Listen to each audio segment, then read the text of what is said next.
La première invitée de la matinale est la directrice de la rédaction de l'étudiant.fr. Bonjour Ariane Despierre-Ferry. Bonjour à tous les auditeurs. Merci d'être avec nous. Comment imaginer, comment préparer son avenir quand on a 17 ans ou 18 ans aujourd'hui? Question, on l'imagine, excessivement difficile pour beaucoup de jeunes dans le contexte qu'on connaît.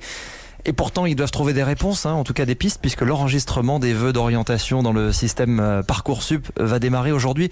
Peut-être commençons par un mot de mode d'emploi. Ce sont tous les élèves de terminale qui sont concernés ? Alors, ce sont en effet tous les élèves de terminale, mais également ceux qui sont en première année actuellement et souhaitent émettre des vœux de réorientation. Et c'est la même procédure que l'année dernière pour ce qui le concerne. Donc inscription ou changement de filière, comment ça fonctionne? Combien de vœux est-ce qu'il faut rentrer dans ce système Parcoursup? Alors, il y a 10 vœux possibles, mais il faut savoir que chacun des 10 vœux se décline dans des établissements. C'est-à-dire qu'on fait un vœu par cursus ou formation, et ensuite, il y a un menu déroulant qui s'ouvre, dans lequel on peut à nouveau faire 10 vœux en fonction de l'établissement que l'on cible.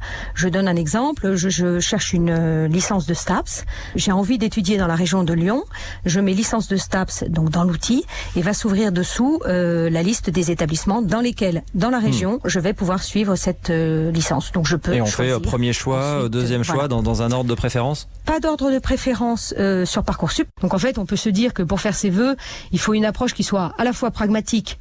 Je fais des vœux qui correspondent à ce que j'ai envie, les cursus que j'ai envie de suivre.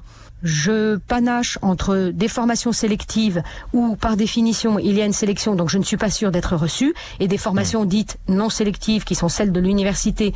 Mais il faut tout de même savoir que les effectifs et le nombre de places, de toute façon, est à un moment limité à l'université. Et puis, on peut se dire aussi qu'on peut avoir des vœux qui sont plus liés à un rêve et un souhait, un petit peu connexe, par exemple, au domaine que je cible. Alors, on sait que certaines filières sont souvent saturées. Vous citiez STAPS, les études de sport, c'est le cas pour d'autres filières à l'université qui sont des filières qui normalement ne sont pas sélectives, mais où très souvent, en tout cas ces dernières années, il a manqué de place. Est-ce que ça va à nouveau être le cas cette année? Ces filières, elles manquent de place. Pourquoi? Parce qu'elles sont très attractives aux yeux des jeunes gens. Donc effectivement, vous avez cité STAPS, vous savez qu'il y a aussi la psychologie ou le droit, mais en réalité, ça existe dans d'autres domaines dont on parle moins souvent, comme par exemple les IFSI, vous savez, les instituts de soins infirmiers pour préparer au métier d'infirmier et d'infirmière. Et également à l'université, il y a tout ce qui concerne les études de santé, avec aujourd'hui les deux filières qui ont remplacé la PACES, la PAS et la LAS, qui sont également extrêmement demandées. Alors après, on ne peut pas indéfiniment ouvrir des places. D'où l'importance de bien étudier, de bien se renseigner sur les différentes filières qui existent pour pouvoir faire des vœux qu'on pourrait considérer peut-être comme moins ce qu'on a envie de faire vraiment, mais après il y a des passerelles, enfin voilà. Donc tout ça est une question d'information. Alors c'est justement une année aussi, particulièrement difficile pour s'informer parce que d'habitude il y a les salons étudiants, on peut aller voir les écoles, il y a des journées portes ouvertes, on peut parler avec les enseignants, les anciens élèves. Cette année rien du tout. Comment on s'informe, comment on trouve les éléments pour faire son choix?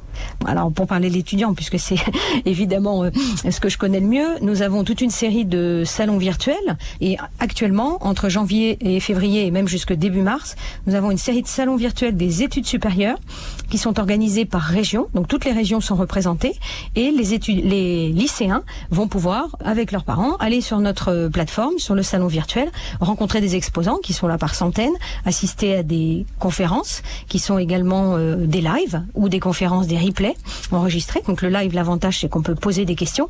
Donc en fait, il faut un petit peu transformer sa démarche. Il faut oser finalement entrer en contact par des voies qui sont aujourd'hui nouvelles.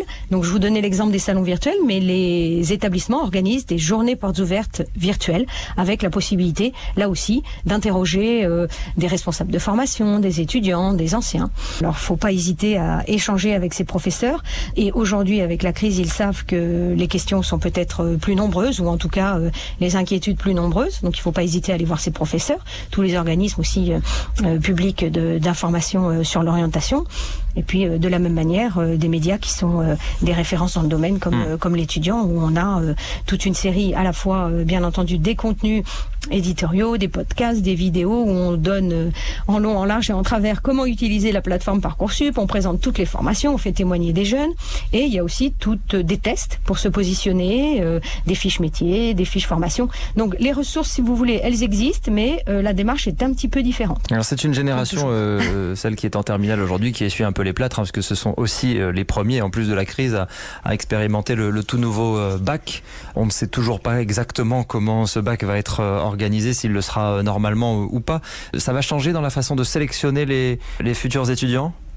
Vous avez raison de le rappeler parce que finalement les élèves qui sont aujourd'hui en terminale étaient donc l'année dernière en première et ont déjà eu une évaluation anticipée en français et sur le contrôle continu qui s'est pas passée d'une manière ordinaire, on va dire. Alors après, quand vous parlez de cette sélection vers le supérieur, en fait vous évoquez sûrement ce qu'on appelle les spécialités qui vont colorer les profils des élèves. Donc il y a une spécialité qui a été abandonnée à la fin de la première, il en reste 2 en terminale. Alors, sur le papier, et d'ailleurs les élèves qui consultent Parcoursup le voient, il n'y a pas de combinaison qui soit imposée par les formations. Donc plutôt que de sélectionner, on peut dire que ça va être des indicateurs pour les formations qui vont étudier les candidatures, soit d'un attrait pour un domaine qui est connexe ou le même, soit de compétences que le lycéen aura pu développer en étudiant dans ces domaines-là. L'étudiant.fr, en tout cas, mine d'informations pour préparer ses choix et ses vœux sur Parcoursup. Quelle est la date limite ?